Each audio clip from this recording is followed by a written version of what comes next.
Welcome. Good morning, all of you. Today we are going to study class 10th subject SST geography part NCERT base chapter number 6 manufacturing industries part number 7। इससे पहले हम 6 videos पढ़ चुके हैं। आज हम manufacturing industries में जो आज की जो टॉपिक है mineral base industries, mineral base industries को हम स्टडी करेंगे कि जो खनिज पर आधारित कौन से उद्योग हैं। At first we learn what is the meaning of the mineral base industries. हम सबसे पहले तो ये देखेंगे कि मिनरल बेस की जो इंडस्ट्रीज है वे कौन सी इंडस्ट्रीज है, किसे कहते हैं। तो mineral base industries means the industries that uses the minerals and metals as a raw materials are called the mineral based industries. Yes, I repeat again, industries that uses minerals and metal as a raw materials are called the mineral base industries. ऐसे उद्योग जिन उद्योगों में खनिज और धातु एक कच्चे माल के रूप में प्रयोग किया जाता है उन्हें हम मिनरल बेस इंडस्ट्रीज कहते हैं। For example iron and steel industries, iron and steel industries, aluminium smelting, chemical industries, fertiliser industries, automobile industries, cement industries. ये जो इंडस्ट्रीज है these industries are the example of mineral base industries. Clear? Yes. Now we study one by one. Iron and steel industries. Iron and steel industries means लोहा इस्पात उद्योग। इसको हम हिंदी में कहते हैं लोहा इस्पात उद्योग। लोहा इस्पात उद्योग को हम बोलते हैं iron and steel industry. Iron and steel industries is a basic industries. Iron and steel industries is a basic industries. Iron और स्टील इंडस्ट्री बेसिक इंडस्ट्रीज है। Iron and steel industries also the backbone of all industries. Iron and steel industries को सभी उद्योगों की एक रीढ़ की हड्डी कहते हैं। क्यों? क्योंकि मोस्टली जो इंडस्ट्रीज में जो मशीनरी जो बनती है वे किसी न किसी मेटल से बनी होती हैं, धातु से बनी होती हैं। मोस्टली आयरन एंड स्टील की ही मशीनरी बननी होती है आयरन की। चाहे वे फैन की हो, फैन मेकिंग हो, या मोबाइल से ऑटोमोबाइल से संबंधित हो, आप क्या मोबाइल से हो, इलेक्ट्रिकल से हो, इलेक्ट्रॉनिक्स से हो, एनी इंडस्ट्री या हैवी इंडस्ट्रीज हो सकती है, आपकी मीडियम इंडस्ट्रीज हो सकती है और लाइट इंडस्ट्रीज होती है। कोई भी इंडस्ट्रीज की अगर हम उसकी इमेजिन करते हैं उसमें आयरन स्टील का यूज होता है। So we call the iron steel is the backbone of the all industries. Okay, तो basic industries, iron steel basic industry, it is divided the three parts, or we can say iron steel industries classification in mostly three types: heavy industries, medium industries and light industries. Mostly iron steel industries is the heavy industries. Iron industries को हम भारी उद्योग, मध्यम उद्योग और हल्के उद्योग में लेते हैं, लेकिन अधिकांश जो हमारी मशीनरीज है वे हैवी इंडस्ट्रीज में मैन्युफैक्चरिंग की जाती है। Depend on it's for the machinery, ये किसके ऊपर डिपेंड्स करती है? ये मशीनरी के ऊपर करती है कि कौन सी मशीनरी किस प्रकार से उसका मैन्युफैक्चरिंग किया रहा है। मैन्युफैक्चरिंग एंड इलेक्ट्रिकल गुड्स, जैसे हो सकता है उससे कुछ सामान होता है जैसे इलेक्ट्रिकल्स या इलेक्ट्रॉनिक्स। अगर इलेक्ट्रिकल या इलेक्ट्रॉनिक्स है तो लाइट इंडस्ट्रीज है, लेकिन अगर कोई किसी मशीनरी का यूज किया जाता है, बड़ी मशीनरी बन रही है, तो वे हैवी इंडस्ट्रीज क्या है। फॉर एग्जाम्पल्स, जैसे आयरन स्टील्स के सब एग्जाम्पल्स हैं कि आयरन स्टील में कौन कौन से इंडस्ट्रीज आते हैं। तो सब examples: engineering goods, construction materials, जिसको कहते हैं कंस्ट्रक्शंस, जिससे भवन निर्माण से संबंधित मशीनरी बनती है, construction materials, defence industries, defence के जो आपके इक्विपमेंट्स जो बनते हैं, medical industries,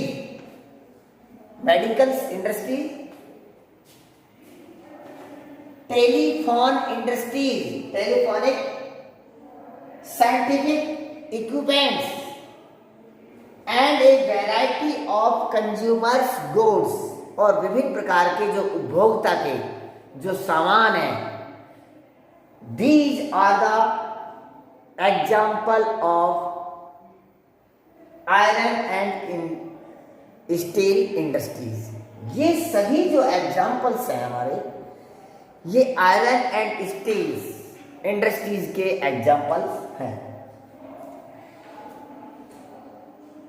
yes, you are the basically iron and steel industries the heavy industry. Iron और cooking and limestone is ratio approximately for 2:1। Iron और स्टील जो इंडस्ट्रीज का जो मैन्युफैक्चरिंग में जो एक रॉ मेटेरियल्स की यूजेज किया जाता है, वे कुकिंग कॉल का for ratio, limestone cooking iron और का फॉर, कुकिंग कॉल का 2 एंड लाइमस्टोन 1। आयरन और लोह एसिड, अगर हम इसका रेशो देखते हैं, आयरन एंड स्टील इंडस्ट्रीज का जब तैयार इस फैक्ट्री में जो रॉ मेटेरियल यूज किया जाता है, तो आयरन और फॉर, कुकिंग कोल 2 और लाइमस्टोन 1। ये एक इसका रेशो है कि जब लोहा इस्पात उद्योग इंडस्ट्रीज में तैयार किया जाता है, कि जैसे मान लें आयरन और अगर 4 kg का यूज किया जा रहा है, तो उसमें जो कुकिंग कोल है, जो एनर्जी के लिए, हीटिंग के लिए इसको यूज किया जाता है, उसका यूज है मान लीजिए 2 kg। एंड लाइमस्टोन माने जो चूना पत्थर है, जो उसका एक फ्लोरिंग मेटल्स है या हेल्पिंग उसका मेटेरियल्स है, उसका 1 kg। तो it is the approximately ratio usages in the iron and industry manufacturing. तो आयरन और कुकिंग कोल और लाइट स्टोन। कंप्लीटली इसकी प्रोसीजर में आपको नेक्स्ट वीडियो बताऊंगा कि आयरन एंड स्टील इंडस्ट्रीज का मैन्युफैक्चरिंग स्टेप बाय स्टेप क्या होता है उसको बताऊंगा। Manganese are also the required to the harden to the steel. Manganese also a raw materials of the iron and steel industry for harden to the steel. Steel को कठिन बनाने के लिए, हार्ड बनाने के लिए मैग्नीज का यूज किया जाता है। किसमें? आयरन एंड स्टील इंडस्ट्री में। Public sector mostly the iron and steel industry is the public sector industry. ये जो आयरन जो और स्टील जो इंडस्ट्रीज है ये पब्लिक सेक्टर का है, अर्थात सार्वजनिक सेक्टर का है। इसमें सार्वजनिक सेक्टर में अधिक इसे बनाया जाता है इसमें आयरन से। अब देखते हैं concentrated close to the minerals rich areas of Chota Nagpur plateau region of the West Bengal, Jharkhand, Orissa, Karnataka and Tamil Nadu. अब देखते हैं कि आयरन एंड स्टील जो इंडस्ट्रीज है वे मोस्टली कहां पर लोकेटेड है, वे कौन से स्थान पर लोकेटेड है, वहां पर कौन से उसमें कॉन्सेंट्रेटेड एरिया है। ये तो निश्चित है कि कोई भी इंडस्ट्रीज मोस्टली वहां पर लोकेटेड किया जाता है जहां पर उसका रॉ मटेरियल्स अधिक मात्रा में मिलता है। अधिक से अधिक जहां पर रॉ मटेरियल्स मिलेगा उसमें चीप लेबर मिलेगी, उसके लिए वाटर की सप्लाई होगी, उसके लिए पावर्स मिलेगी, चीप लेबर होगा, ट्रांसपोर्ट फैसिलिटी होगी, नियरेस्ट मार्केट होगा, तो निश्चित रूप से वे इंडस्ट्रीज वहां पर डेवलपमेंट्स होंगे। तो कह रहा है बता रहा है कि concentrated clause the minerals rich area, ऐसे क्षेत्र में आयरन और स्टील इंडस्ट्रीज लोकेटेड होंगे जहां पर रॉ मटेरियल रिच होगा, कच्चे पदार्थ की दृष्टि से धनवान है, यानी कच्चे पदार्थ availability of the raw material in enough quantity, जहां पर्याप्त मात्रा में हमको रॉ मटेरियल मिलेगा।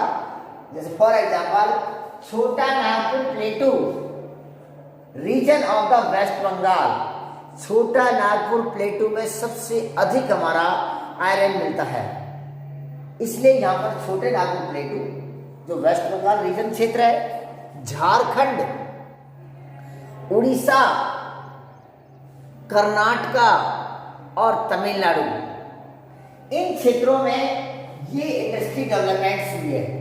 क्योंकि झारखंड, उड़ीसा, कर्नाटका और तमिलनाडु ये ऐसे एरिया जहां पर आयरन और स्टील इंडस्ट्रीज हमारा अधिक डेवलपमेंट हुआ है। वाई, क्यों हुआ है, what is the main factors और affected of the iron and steel industry in this area. तो now we discuss some factors which is the affected of the iron and steel industry these area. So some factors are responsible for location of iron and steel industry. तो some factors हैं, कुछ कारक हैं कि निश्चित रूप से अन्य इंडस्ट्रीज, कोई भी इंडस्ट्रीज को कुछ फैक्टर्स उसको इफेक्टेड करते हैं। The some factors are affected. Number one, close proximity to the area where raw materials are found, reduce to the transportation cost. ये सबसे इम्पोर्टेंट पॉइंट्स है कि रॉ मटेरियल्स की सबसे अधिक कोई भी इंडस्ट्री, हम बात कर रहे हैं आयरन एंड स्टील इंडस्ट्री की, iron and steel industries located where the raw material is available due to the reduce the transportation cost, कि जिस स्थान पर कच्चा माल अधिक मिलेगा, रॉ मटेरियल्स अधिक मिलेगा, वहां पर ये इंडस्ट्रीज यूज करेंगे, इसको लगाएंगे, क्योंकि ट्रांसपोर्टेशन कॉस्ट, जो हमारी यातायात का जो परिवहन जो खर्चा है वे कम हो। अगर रॉ मटेरियल्स हम दूर से लेके आएंगे, लॉन्ग डिस्टेंस से लेके आएंगे, तो हमारा ट्रांसपोर्ट चार्जेज हमको अधिक अफोर्ड करना होगा। और अगर रॉ मटेरियल हमारे नज़दीकी मिल जाता है तो हमारा ट्रांसपोर्ट चार्ज कम हो जाएगा। इसलिए ये फैसिलिटीज इन रीजन में है छोटा नागपुर, क्योंकि जहाँ पर रॉ मटेरियल ही वहाँ पर है तो ट्रांसपोर्ट चार्ज इतना नहीं लगेगा। क्लियर? तो closely proximately to areas where raw materials are found to reduce the transportation cost. Number 2, availability of the cheap labor. ये भी एक रीजन है, चीप लेबर, जहाँ पर सस्ती मजदूर मिलेंगे, सस्ते श्रमिक मिलेंगे, तो उनको उस इंडस्ट्रीज को, उस फैक्ट्री को अधिक पे नहीं करना होगा वेजेज के रूप में। तो चीप लेबर, तो निश्चित रूप से छोटा नागपुर प्लेटू रीजन, उड़ीसा और बिहार और उत्तर प्रदेश नजदीक वाले क्षेत्र से चीप लेबर अवेलेबल हो जाती है। इसलिए ये जो इंडस्ट्रीज है आगे की ओर इंक्रीज हो। तो cheap labour, regular supply of water, regular supply नज़दीकी जो हमारे वेस्ट बंगाल से, जैसे हुगली रिवर्स है और वाटर के क्षेत्र है हमारे, इसमें क्षेत्र है झारखंड से, उड़ीसा, कर्नाटक, तमिलनाडु से जो रिवर्स जो फ्लाइंग करती है, उनसे हमको वाटर मिल जाता है। और कोस्टल एरिया में जैसे है वेस्ट बंगाल, हमारा कर्नाटक और तमिलनाडु, तो ये भी इसकी एक है रेगुलर सप्लाई ऑफ वाटर, कि वाटर तो एक बेसिक नीड्स है फॉर इंडस्ट्रीज के लिए। तो रेगुलर सप्लाई, नियमित रूप से पानी की पर्याप्त पूर्ति हो जाती है, इसलिए ये इंडस्ट्री भी डेवलपमेंट हुआ है। Powers and nearest to the market of the finishing goods, nearest market, ये भी इसका है कि नजदीकी ही मार्केट होना चाहिए, बाजार होना चाहिए।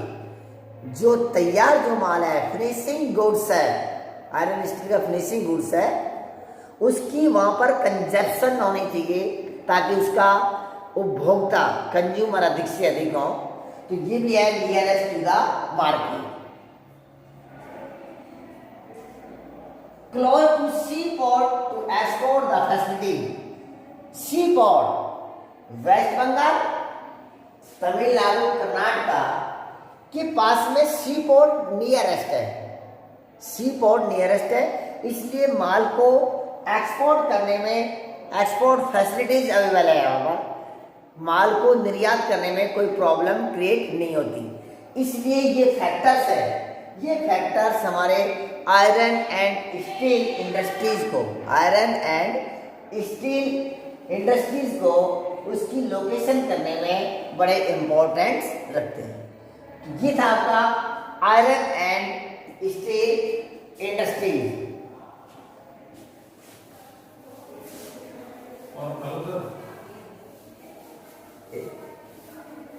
Now we discuss some other features of the iron and steel industry. For example, it is a public sector industry and thus sale and the TISCO. About the discussion that TISCO and SAIL. Now we discuss the other features of the iron and steel industries. 32.8 million tons, 32 0.8 million tons of steel production. India 9th rank among the world. कि 32.8 lakh ton steel का production करने के उपरांत भी India का world में 9वां स्थान है, 9th rank among the world. In spite the largest production of the steel, the India is per capita consumption per annum is only 32 kilogram. इतना अधिक प्रोडक्शन करने के बाद भी जो इंडिया है उसका पर कैपिटा कंजप्शन, प्रति व्यक्ति प्रति वर्ष जो उपभोक्ता है वे 32 किलोग्राम है. 32 किलोग्राम है, बहुत कम है.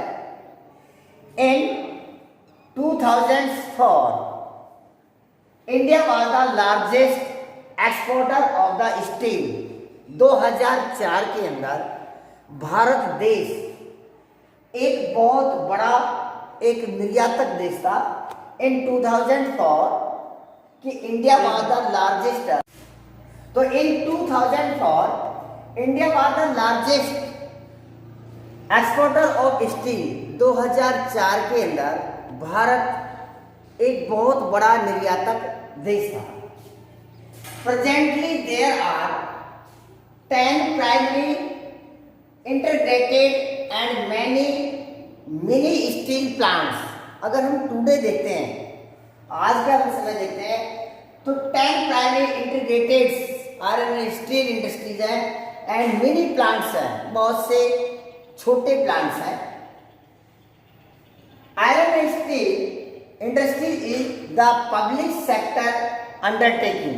मोस्टली जो ये इंडस्ट्रीज है ये पब्लिक सेक्टर की अंडरटेकिंग है. इसलिए steel authority of India, shortly be known as the SAIL, SAIL.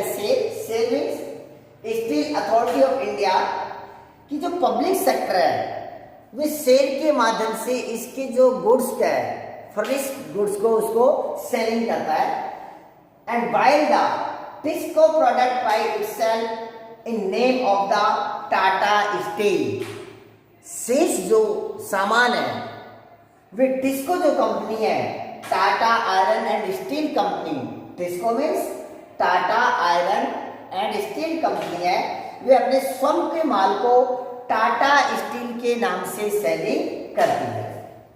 In the 1950 after the our country independence 3 years कि हमारा देश स्वतंत्र होने के 3 वर्ष बाद in the 1950 China and India produced the almost same quantity of the steel.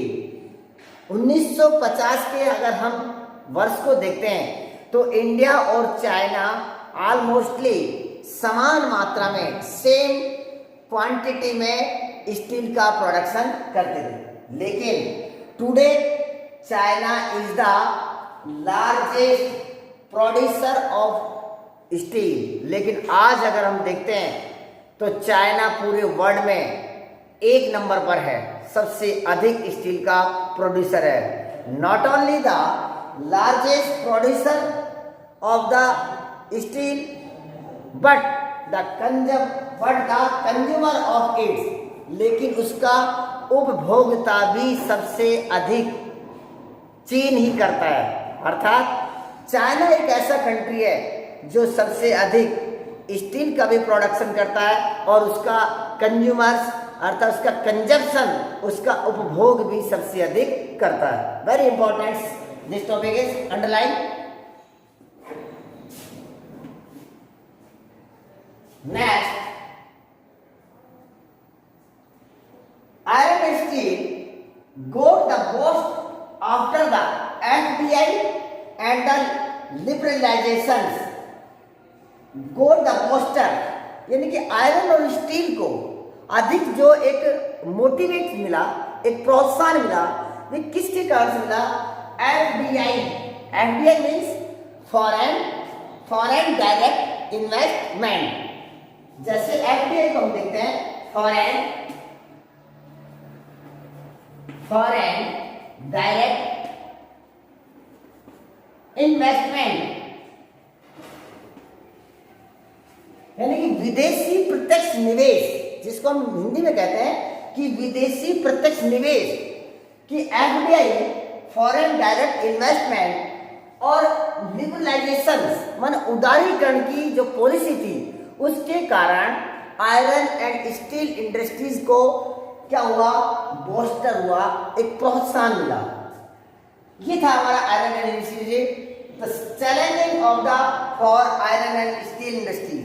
तो कुछ इसके सामने आयरन एंड स्टील जो इंडस्ट्रीज थी उसके सामने कुछ चैलेंज भी है, कुछ प्रॉब्लम्स क्रिएट्स हैं, कुछ उसके बैरियर्स हैं कि आयरन और स्टील के सामने कुछ चुनौतियां हैं, कुछ समस्या हैं जो आगे की ओर अभी नहीं बढ़ रहा।